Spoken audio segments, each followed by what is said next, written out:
Hello guys, welcome to study classes. So आज मैं आ चुकी हूँ एक बहुत ही ज़्यादा इम्पॉर्टेंट क्वेश्चन को लेके। और ये जो क्वेश्चन है आप लोगों को अपने जियोग्राफी बुक में देखने को मिल जाएगा। प्रीवियस ईयर में भी काफ़ी बार पूछा जा चुका है, तो आप लोग इसको जो है अच्छे से नोट कर लीजिए। मैंने यहाँ पे नोट बना दिया है, ये मेरा खुद का नोट है। आप लोगों को टेलीग्राम ग्रुप में भी मिल जाएगा। अगर आप लोगों ने टेलीग्राम ग्रुप ज्वाइन नहीं किया है अभी तक तो वो ज्वाइन कर लीजिए और चैनल को सब्सक्राइब कर लीजिए।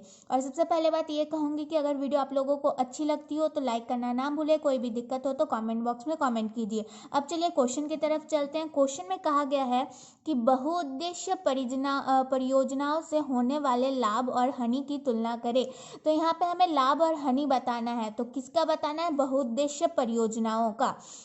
तो देखिए, बहुउद्देश्य परियोजना क्या होता है। सबसे पहले लाभ और हानि की चर्चा करने से पहले हम लोग ये देख लेंगे बहुउद्देश्य परियोजना होता क्या है। ठीक है, तो आप लोगों को पता होगा बहुउद्देश्य परियोजना एक प्रकार का बांध होता है जो कि नदी घाटी में बनाया जाता है। तो यहाँ पे मैंने 3-4 लाइनों में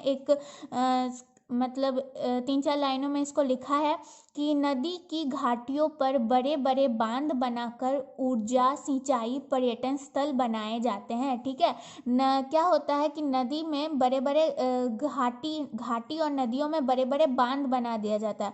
आप लोगों ने कई बांध के ऊपर बात किया होगा, या फिर कई बांध आप लोगों के घर के आसपास या आप लोगों के शहर के आसपास भी उपस्थित होंगे। ठीक है, तो वहाँ पे क्या होता है कि नदी और घाटी जो कि बड़े बड़े नदियाँ होती है, सहायक नदी नहीं, जो कि बड़े बड़े नदी घाटी होती है, जैसे गंगा हो गया, यमुना, ब्रह्मपुत्र, बड़े बड़े जो नदियाँ हैं उसमें क्या होता है, उसमें बड़े बांध बना दिया जाता है। फिर उस बांध से ऊर्जा, यानी जो हमारे घर तक पहुँचती है इलेक्ट्रिसिटी, एनटीपीसी के बारे में आप लोगों ने सुना होगा। तो वहाँ पे एनटीपीसी यानी ऊर्जा के लिए बनाई जाती है। सिंचाई के लिए क्या हो जाता है, वहाँ पे पानी मिल जाता है ताकि खेतों को पानी मिले। पर्यटन स्थल बनाए जाते हैं, इसलिए उन्हें बहुउद्देश्य परियोजना कहते हैं, ताकि ज़्यादा से ज़्यादा लाभ उठाया जाए। ठीक है, अब देखिए क्या क्या होता है। ऊर्जा होता है, सिंचाई होता है, पर्यटन स्थल होता है। लाभ तो हम लोग बाद में देखेंगे। इसीलिए इन्हें बहुउद्देश्य यानी बहुत से उद्देश्यों की प्राप्ति होती है इस योजना के दौरान, इसलिए इसका नाम दिया गया है बहुउद्देश्य परियोजना। और बहुउद्देश्य परियोजना इसलिए बनाया जाता है कि ताकि लाभ उठाया जाए ज़्यादा से ज़्यादा। ठीक है, अब चलिए डिस्कस करते हैं बहुउद्देश्य परियोजनाओं से होने वाले लाभ। पहला पॉइंट क्या लिखा है मैंने? बाढ़ के नियंत्रण में सहायक। ये मेरा खुद का नोट है। ठीक है, आप लोगों को मिल जाएगा डिस्क्रिप्शन में लिंक, ज्वाइन टेलीग्राम कीजिएगा, फिर आप लोगों को नोट मिल जाएगा। तो बाढ़ के नियंत्रण में सहायक, देखिए जैसे कि मैं यहाँ पे एक नदी का स्केच बना रही हूँ। ठीक है, मान लीजिए एक नदी है, अब यहाँ पे बीच में बांध बना दिया गया। तो अगर ज़्यादा वर्षा होती है तो एक जगह पानी एकत्रित हो जाएगा। मान लीजिए यहाँ पे पानी एकत्रित हो गया तो इधर वाला हिस्सा बाढ़ से बच गया, तो बाढ़ में सहायक होती है। दूसरा पॉइंट है कि विद्युत उत्पादन करना। मैंने थोड़ी देर पहले ही कहा, जो एनटीपीसी होता है उससे हम जो लोग हैं उससे इलेक्ट्रिसिटी पैदा करते हैं, यानी पानी के बहाव को रोक के उसका प्रयोग करके लोग अब विद्युत बना रहे हैं, जो कि हमारे घर तक पहुंचता है। ठीक है, तीसरा पॉइंट है कि मत्स्य पालन करना। मत्स्य यानी मछली पालते हैं लोग, कुछ लोग जो है मछली पालने का व्यवसाय करते हैं। तो यहाँ पे अगर मान लीजिए कि यहाँ पे बांध बना दिया गया और यहाँ पे बहुत से मात्रा में पानी एकत्रित किया गया, तो हम लोग यहाँ पे मछली पाल सकते हैं और उसका व्यापार कर सकते हैं, इससे भी लाभ होता है कई लोगों को। चौथा पॉइंट लिखा है पर्यटन स्थल के रूप में विकसित होना। अगर कोई बांध बना दिया गया है, मान लीजिए बांध बनाया गया, आसपास कुछ खेलने घूमने की जगह बना दी गई है, तो वहाँ पे लोग आना जाना पसंद करते हैं, घूमना पसंद करते हैं। अपनी छुट्टियों में लोग आते हैं, जाते हैं, घूमते हैं, तो एक पर्यटन स्थल के रूप में वो जगह विकसित हो जाता है।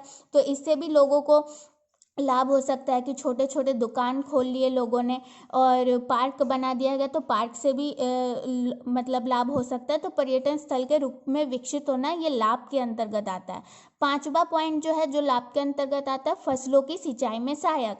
मान लीजिए कोई जगह है, वहाँ पे हमने बांध बना दिया, पानी को एकत्रित कर दिया, तो उस जगह के जो कृषक है उनके लिए बहुत आसानी हो जाएगी। उन लोगों को सिंचाई करने में बहुत अधिक पानी की सुविधा प्राप्त होने लगेगी। ठीक है, 5 पॉइंट मैंने बता दिया क्या क्या। बाढ़ के नियंत्रण में सहायक, विद्युत उत्पादन करना, मत्स्य पालन करना, पर्यटन स्थल के रूप में विकसित होना, फसलों की सिंचाई करना, फसलों की सिंचाई में सहायक। ये हो गया लाभ अब चलिए बहुउद्देश्य परियोजनाओं से होने वाले हानियों के ऊपर बात कर लेते हैं। सबसे पहला पॉइंट लिखा है कि आसपास के जंगल तथा गांव का नष्ट होना। देखिए अगर क्या होता है कि अगर मान लीजिए कहीं पे मतलब बांध बनाया गया है, मान लीजिए यहाँ पे अगर बांध बनाया गया है तो यहाँ पे पानी का स्तर जो है ये तो ऊपर उठ जाएगा, क्योंकि पानी तो आगे प्रवाहित नहीं हो पा रही है। यहाँ पे बांध दिया गया है तो पानी को एक जगह रोका जा रहा है, तो इसके कारण एक जगह क्या होता है कि पानी का स्तर बढ़ जाता है। पानी का स्तर बढ़ने के कारण उसके आसपास के जो जंगल होते हैं, गांव होते हैं, वो तबाह और नष्ट हो जाते हैं। ठीक है, पहला पॉइंट ये है हानि में। दूसरी हानि ये से हो सकती है कि नदी की तलछटी में, यानी नदी के जो निचला हिस्सा है उसमें तलछट का जमा होना, फलस्वरूप मिट्टी की उर्वरा शक्ति कम हो जाती है, जिसको हम लोग आम भाषा में शैवाल कहते हैं। तो शैवाल के कारण अगर शैवाल पड़ना स्टार्ट हो जाए तो उसमें क्या होता है, उसकी जो उर्वरा शक्ति है वो धीरे धीरे घट जाती है। ठीक है, ये दूसरा पॉइंट हो गया। तीसरा पॉइंट की अगर बात करते हैं तो अधिक वर्षा से बाढ़ का खतरा। अत्यधिक वर्षा से बाढ़ का खतरा, अगर एक जगह पानी रुक जाए और उसमें लगातार वर्षा होने लगे तो जाहिर सी बात है उस जगह में बाढ़ आ ही सकता है।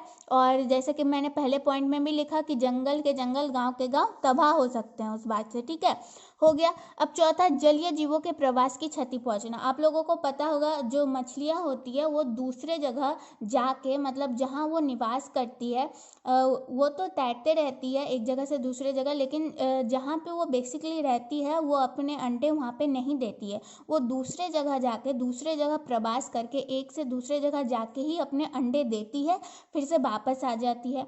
तो अगर मछलियाँ एक जगह से दूसरे जगह नहीं जा पाए तो उसका प्रवास तो रुकता है और साथ ही साथ मत्स्य पालन, मछली पालन में भी थोड़ी सी दिक्कत आने लगती है।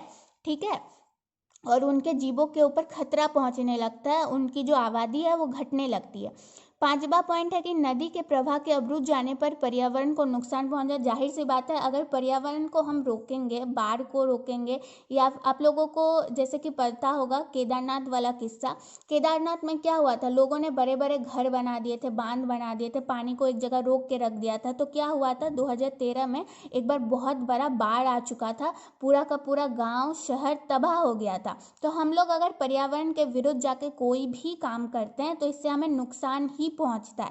बहुउद्देश्य से क्या, बहुउद्देश्य परियोजना से मतलब अगर बड़े बड़े स्थानों में कई बड़े बड़े बांध अगर बनाते हैं तो इससे भूकंप आने की भी संभावना हो सकती है, आपदा प्रबंधन आने की भी, मतलब आपदा आने की भी संभावना हो सकती है। तो क्या लिखा है मैंने 5वें पॉइंट में कि नदी के प्रवाह के अवरुद्ध जाने पर पर्यावरण को नुकसान पहुंचना, हो गया। अब छठवां पॉइंट ये है कि लोगों की आजीविका खत्म हो जाना। लोगों की आजीविका खत्म, आप लोगों को समझ में आना, मतलब समझ में नहीं आ रहा होगा कि लोगों की आजीविका कैसे खत्म हो जाती है। मान लीजिए ये नदी है, अब नदी में यहाँ पे हमने पानी रोक के रख दिया तो दूसरी जगह, दूसरे साइड में जो है यहाँ पे तो सूखा पड़ जाएगा। अब जो यहाँ पे सूखा पड़ गया और यहाँ के आसपास के गाँव, यहाँ पे आसपास के जो लोग हैं, कृषक है, मत्स्य जो पालन करते थे, उनका तो आजीविका छिन गया, उनकी तो नौकरी चली गई। अब लोग यहाँ पे सिंचाई कैसे करेंगे, यहाँ पे मत्स्य पालन कैसे करेंगे। तो बहुउद्देश्य परियोजना से आजीविका भी खत्म होने की संभावना रहती है। तो ये मैंने बता दिया आप लोगों को कंप्लीट तरीके से। क्वेश्चन में, आंसर में कहीं भी दिक्कत होता है तो कमेंट बॉक्स में कमेंट करना, और नोट आप लोगों को अवेलेबल करवा दूंगी, मैं डिस्क्रिप्शन में भी लिंक दे दूंगी। तो चलिए ठीक है, आज के लिए बस इतना ही। वीडियो अच्छी लगी तो लाइक करें, आगे ही ऐसे इंपॉर्टेंट वीडियोस के लिए सब्सक्राइब करना ना भूलें।